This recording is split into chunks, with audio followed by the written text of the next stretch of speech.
In a video posted to YouTube called Scenic America, Kevin Fry attempts to persuade his audience that commercial signage, billboards, street advertisements are a blight on the nation's cityscapes. Kevin Fry enlists visual evidence, photography, in his attempt to sway the viewer. Here is a selection. My eyes are telling me that our cities are in big trouble. There is a quiet battle being fought for control of the public realm, our neighborhoods, our streets, our shared spaces. It pits outdoor advertising companies and increasingly desperate marketers on the one hand against the rest of us who live in and want to enjoy our nation's great urban environments. However, as you can see, the photographs he shows are for the most part vibrant, attractive. If anything, they make me nostalgic for New York City in all its cacophonous glory. Fry's argument may have been more effective if he had included photographs from the cities as they once were, say, a Bernice Abbott photograph of New York, juxtaposed with a contemporary image.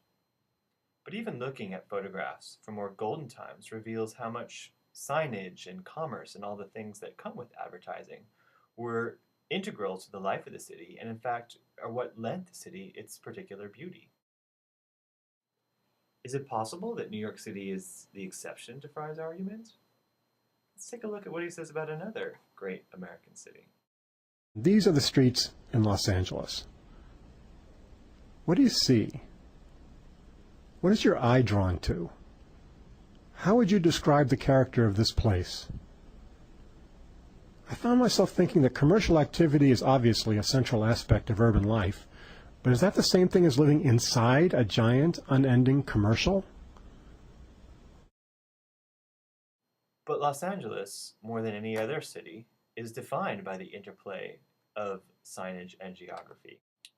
Fry's argument is part of a larger concern, a larger argument that's been going on throughout the late 19th and most of the 20th century about the danger of spoiling the landscape, spoiling wilderness. Scenic America has extended this debate to the city itself, arguing that the pure, quote-unquote, pure landscape of the city is somehow blighted by the introduction of advertising. But, of course, it is the signage and advertising that have made the city what it is today.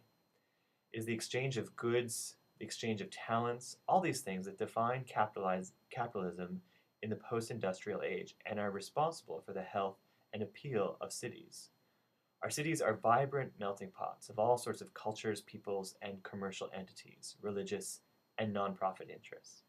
And the more diverse and dense the city, like New York City, the louder and more colorful its signage, its plumage is likely to be. To wish for a calmer city is to wish to live elsewhere.